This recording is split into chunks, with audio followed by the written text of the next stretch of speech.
বন্ধুরা, আগামী 20 মার্চ 2024 বুধবার এবছরের আমলকি একাদশী ব্রত পালন করা হবে। তাই কালকের দিনের একাদশীর মাহাত্ম্য বন্ধুরা অনেক অনেক গুণ বেশি। তাই এই মহা পবিত্র মাসে বন্ধুরা এই একাদশীতে যদি কিছু নিয়ম পালন করতে পারেন, তাহলে বন্ধুরা আমাদের জন্ম জন্মের দুর্ভাগ্য এতে নাশ হয়ে যায় এবং জীবনে এসে পড়বে ভগবান বিষ্ণু এবং মা লক্ষ্মীর বিশেষ কৃপা। তাই কালকে বন্ধুরা আপনারা যারা একাদশী পালন করছেন বা যারা একাদশী পালন করছেন না, উভয় ব্যক্তি এই খাবারটি কিন্তু কালকের দিনে অবশ্যই অবশ্যই গ্রহণ করবেন।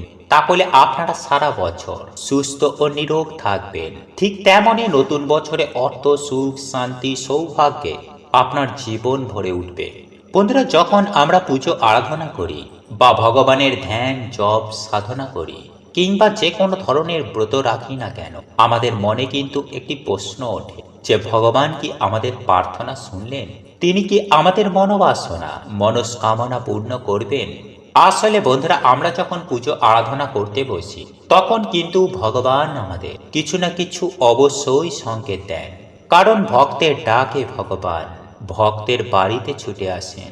তাই কালকের দিনে পুজো আরাধনা করার সময় যদি আপনারা এই সংকেতগুলি পান, তাহলে ভাববেন স্বয়ং ভগবান আপনার পাশেই দাঁড়িয়ে রয়েছেন। তাই যতই বন্ধুরা জীবনে খারাপ সময় আসুক না কেন, ভগবান আপনার সাথে ছিলেন এবং সর্বদাই থাকবেন। তাই মনের বিশ্বাস কিন্তু আপনারা একদম হারাবেন না। বন্ধুরা, কেউ আপনার পাশে থাকুক আর নাই থাকুক, ভগবান আপনার পাশে ছিল এবং সদা সর্বদাই থাকবে। শুধু কর্মের অনুসার বন্ধুরা আমাদের জীবনে সুখ দুঃখ আমাদের এই জীবনে ভোগ করতে হয়। বন্ধুরা, আমরা প্রত্যেকেই জানি যে ভগবানকেও কিন্তু এই মর্তলোকে এসে অবতার রূপে বিভিন্ন সুখ দুঃখ ভোগ করতে হয়েছে। তাই দুঃখ শেষ হয়ে যাবার পর আবার কিন্তু আমাদের জীবনে সৌভাগ্যের উদয় হয়। তাই আজকের এই ভিডিওটি কিন্তু আপনারা অবশ্যই অবশ্যই পুরোটা দেখুন এবং ভিডিওটি যদি ভালো লাগে তাহলে ভিডিওটিতে একটি লাইক করে এবং কমেন্টে আপনারা জয় শ্রীকৃষ্ণ রাধে রাধে অবশ্যই লিখুন। বন্ধুরা, আমাদের পুজো আরাধনা করার সময় ভগবান যখন খুবই প্রসন্ন হন, তখন তিনি ভক্তকে সবার আগে যে সংকেতটি দেন তার মধ্যেই প্রথম হচ্ছে প্রদীপের আলো অধিক মাত্রায় হঠাৎ করেই বেড়ে যাওয়া। এটি বন্ধুরা সংকেত দেন যে ভগবান আপনার পুজোয় খুবই সন্তুষ্ট হয়েছে। নাম্বার 2, পুজো আরাধনা করার সময় বন্ধুরা আপনারা যদি দেখেন যে ধূপকাঠি থেকে ধোঁয়া বেরিয়ে ভগবানের দিকে যাচ্ছে কিংবা আপনার দিকে আসছে, বা হঠাৎ করে ধূপকাঠি থেকে ধোঁয়া বেরিয়ে কোনো শুভ চিহ্ন নিয়েছে, যেমন ওম চিহ্ন ধারণ করেছে, তাহলে বন্ধুরা জানবেন যে ভগবান আপনার পুজোয় খুবই প্রসন্ন হয়েছে এবং তার আশীর্বাদ সদা সর্বদাই আপনার ওপরে রয়েছে। নাম্বার 3, বন্ধুরা পুজো আরাধনা করার সময় যদি আপনার বাড়িতে হঠাৎ করেই যদি কোনো অতিথি চলে আসে বা কোনো পশু পাখি এসে আপনার দরজার সামনে এসে দাঁড়ায়, তাহলে বন্ধুরা আপনি এটিও জেনে রাখুন যে এটিও বাড়িতে সৌভাগ্য আগমনের সংকেত দেয়। নাম্বার 4, বন্ধুরা হঠাৎ করে যদি পুজোর সময় ভগবানের চরণ থেকে বা ভগবানকে অর্পণ করা একটি ফুল যদি আপনার সামনে এসে পড়ে কিংবা আপনার দিকে এসে পড়ে, তাহলে বন্ধুরা ভগবান আপনাকে সংকেত দিচ্ছেন যে আপনার দ্বারা পুজো ভগবান স্বীকার করেছেন এবং আপনার মনস্কামনা মনোবাসনা অবশ্যই অবশ্যই পূর্ণ হবে। নাম্বার 5, বন্ধুরা পুজো আরাধনা করার সময় যদি আপনার বাড়ির বাইরে থেকে ঘন্টা কাঁসর বা শঙ্খের আওয়াজ আপনারা যদি মাঝে মধ্যেই পান, তাহলে বন্ধুরা এটিও কিন্তু সৌভাগ্য আগমনের সংকেত দেয়। নাম্বার 6, বন্ধুরা পুজো আরাধনা করার সময় যদি আপনার বাড়িতে কোনো ব্রাহ্মণ কিংবা কোনো ভিখারি আসে, তাহলে অবশ্যই কিন্তু তাকেই কিছু না কিছু দান করুন, কারণ ভগবান বিভিন্ন রূপে ভক্তের বাড়িতে এসে ভক্তের দুর্ভাগ্যকে তিনি নিয়ে নেন। নাম্বার 7, বন্ধুরা যদি কোনো শুভ দিনে পুজো আরাধনা করার সময় আপনারা যদি খুব সুন্দর গন্ধ পান, তাহলে এটিও সংকেত দেয় যে আপনাদের ইষ্ট দেবদেবী আপনার আশেপাশে রয়েছে। নাম্বার 8, বন্ধুরা, ভগবানকে কখনোই সামান্য দৃষ্টি দিয়ে দেখা যায় না, তাকে অনুভব করা যায়। তাই বলা হয়, যখন ভগবানের কৃপা হয় তখন ভক্তের দুই চোখ দিয়ে জল পড়তে শুরু করে।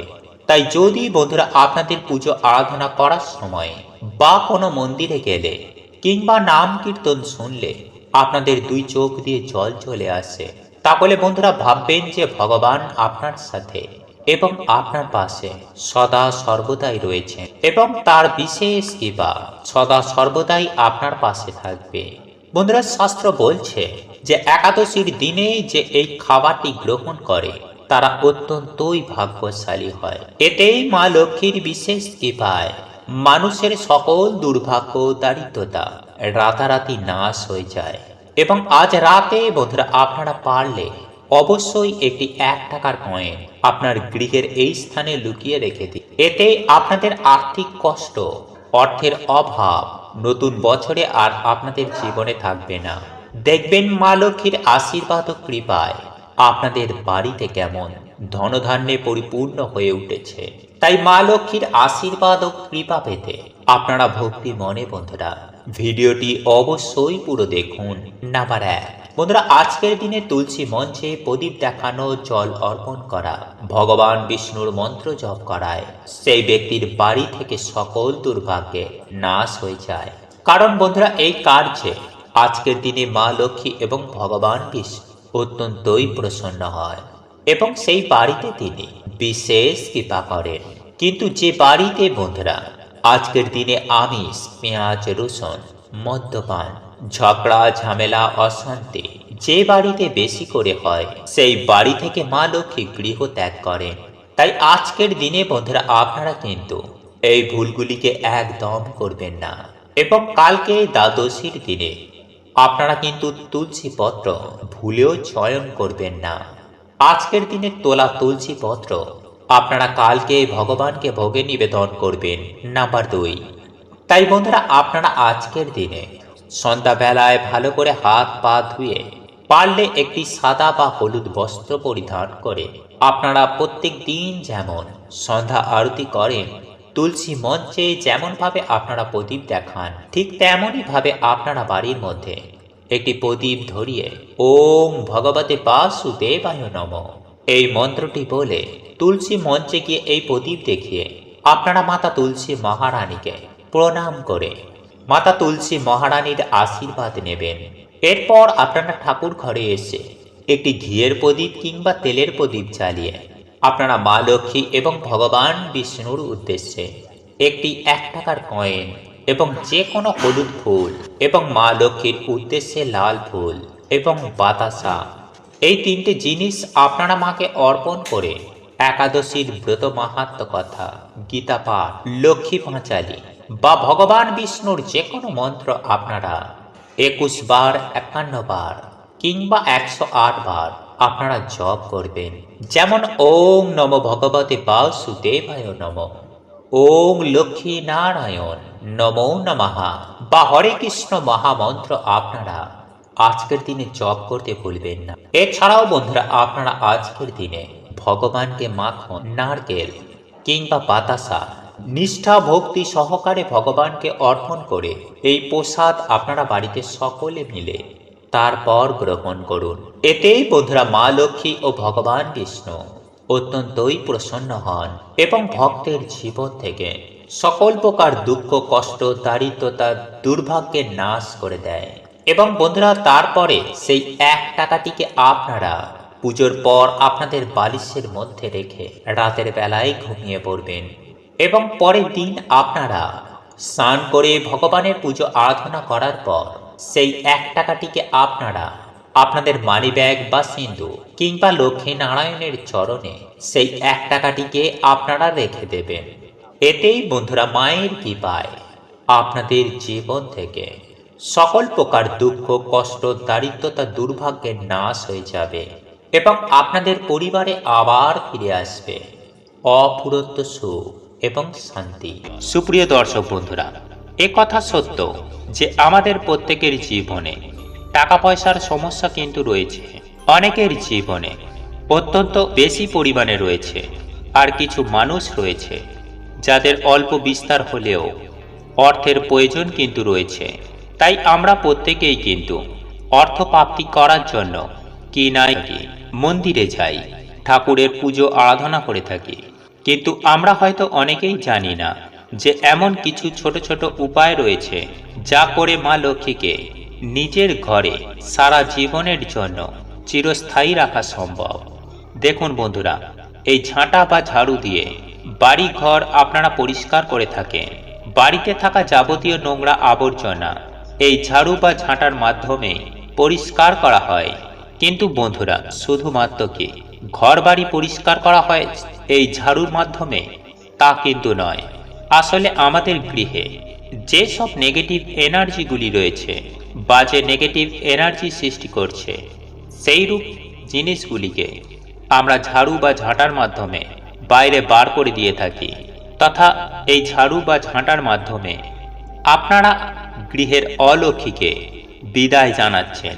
সুতরাং এই ঝাঁটা বা ঝাড়ুকে কখনোই অবহেলার চোখে দেখবেন না। বন্ধুরা, রাতে ঘুমানোর আগে মা লক্ষ্মীর নাম স্মরণ করে আপনারা আপনার বাড়িতে থাকা ঝাঁটা বা ঝাড়ুর মধ্যে সাদা সুতো বেঁধে দিন। আর যাদের বাড়ির মধ্যে ঝাড়ু বা ঝাঁটা নেই, তাহলে তারা প্রথমেই একটি ঝাড়ু বা ঝাঁটা কিনে আনবেন। তবে এই ঝাড়ু বা ঝাঁটা কেনারও একটি নির্দিষ্ট দিন রয়েছে। বন্ধুরা, প্রত্যেকটা মানুষের জন্য সকাল খুবই গুরুত্বপূর্ণ। সকালে আমরা যা করব, যা দেখব এবং যা শুনব, ঠিক তেমনই এনার্জি আমরা বাড়িতে আকর্ষণ করি। তাই এর জন্য বন্ধুরা, প্রাচীন কাল থেকে আমাদের ঋষি মুনিরা সকালের সময়কে খুবই গুরুত্ব দিয়েছে। তাই বন্ধুরা, প্রাচীনকালে বেশিরভাগ মানুষেরাই ব্রহ্ম মুহূর্তে ঘুম থেকে উঠেই তারা তাদের বাড়ির সদর দরজা এবং উঠানে কিছু কার্য করতেন। কিন্তু যেহেতু বন্ধুরা আমরা বর্তমানে ব্যস্ততার মধ্যে এই কার্যগুলো করতে পারি না, তাই এর জন্য বন্ধুরা আপনারা কি করবেন, আপনারাও সকাল সকাল ঘুম থেকে উঠেই এই এক ঘটি জল নিয়ে যদি আপনারা আপনাদের বাড়ির সদর দরজার সামনে যদি এই সামান্য কার্যটি করতে পারেন, তাহলে ডেফিনেটলি কিন্তু বন্ধুরা আপনাদের বাড়িতে আর্থিক আয় উন্নতি হবেই হবে। হ্যাঁ বন্ধুরা, আর্থিক উন্নতি হতে বাধ্য হবে।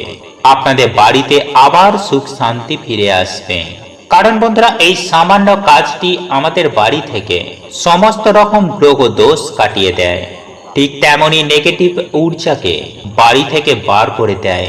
ফলে খুব সহজেই আমাদের বাড়ি থেকে দেবতাদের আগমন হয়। হ্যাঁ বন্ধুরা, বাড়িতেই মা লক্ষ্মীর কৃপা হয়। তাই সামান্য কার্যটি শুনতে লাগলেও বন্ধুরা এর কৃপা কিন্তু বন্ধুরা অনেকটাই। কিন্তু যদি বন্ধুরা আপনারা যদি একটু ভুল করে ফেলেন, তাহলে কিন্তু এর কৃপা বন্ধুরা আপনারা পাবেন না। তাই ধৈর্য সহকারে আপনারা প্রত্যেকটা পয়েন্ট মন দিয়ে শুনুন। কারণ বাস্তু মতে বন্ধুরা, সকালে ঘুম থেকে ওঠার পর কিছু কাজ আমাদের বাড়িতে পজিটিভ এনার্জিকে আকর্ষণ করে। বন্ধুরা, আপনারা সকালে ঘুম থেকে উঠেই কি করবেন, যে কোনো একটি ঘটের মধ্যে রাতের বেলা আপনারা আপনাদের ডাইনিং রুম কিংবা দরজার সামনে রেখে দেবেন এবং সেই এক ঘটি জলের মধ্যে এক চিমটি হলুদ ফেলে দেবেন। এবং পরদিন যখন আপনারা সকালবেলা ঘুম থেকে উঠবেন, তখন ওই ঘটিভর্তি জলটি নিয়ে গিয়ে আপনারা আপনাদের বাড়ির সদর দরজা ভেতর দিকে দাঁড়িয়ে বাইরের দিকে মুখ করে সেই জলটিকে আপনারা ডান দিকে এবং বাঁ দিকে ফেলে দেবেন।